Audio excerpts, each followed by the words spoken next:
Part of the reason the crisis, refugees, especially if we're talking about Syrian refugees, is complicated, has a lot to do with our role in Iraq and Afghanistan. It has a lot to do with that. The birth of ISIS has a lot to do with our role in Iraq and Afghanistan, and all of these like prisoners of war that we kept, locked in prisons in these countries who had the time to plot and think and plan on a larger scale, and then the people that we funded, the weapons that we left, the money that we spent, in the same way that people like Osama bin Laden used to be on an American payroll. In many ways, this is some of our own stuff coming back to haunt. It's not just Americans, of course, because we're talking about a global crisis, so to speak. It's very obvious why people want to leave Syria. I know it's very confusing about whether we should be giving Assad money or which we should be backing whom or what have you. It's complicated because of the underhanded way in which we have played the game.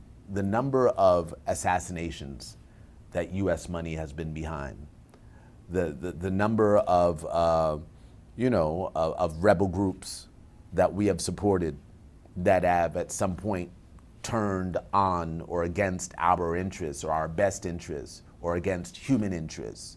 When you play the game that way, that's what happens. So what do I think about that side of it? That's what I think. I think it's what do you expect?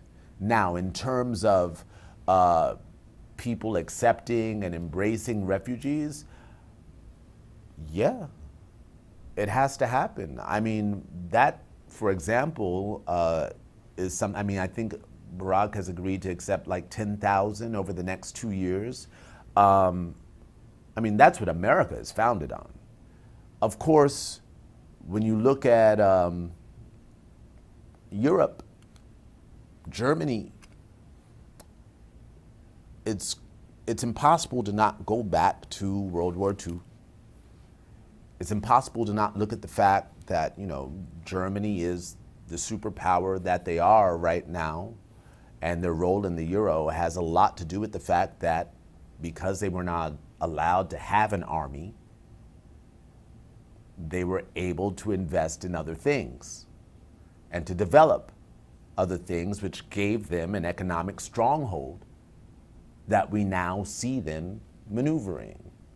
I look at that 800,000 people that will be accepted into Germany, and I think of the victims of the Holocaust, and I go, okay, well, these many people were exterminated, these many people are now going to be accepted. I know I'm connecting weird dots here, but hey, I think it's weirder to try to disconnect these dots, Look at the irony. All the other countries, they're taking like 24,000. France is taking 24,000. Other countries, 22, 24.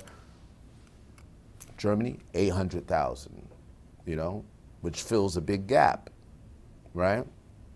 Of course, what we're going to see there and what we could learn from is that economy is going to grow and blossom as a result of the ingestion of those people.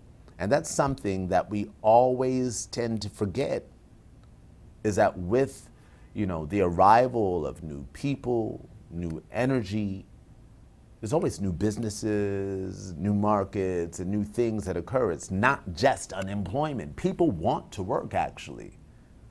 People want to work. The reason why America is in the position that it is because of because of its diversity, not because of the smart men who look alike who run it, but because of the diversity of the people. It's because of the diversity of the people that all of these things, have taken root and that we've been able to blossom the way that we have. And the pushback is ludicrous.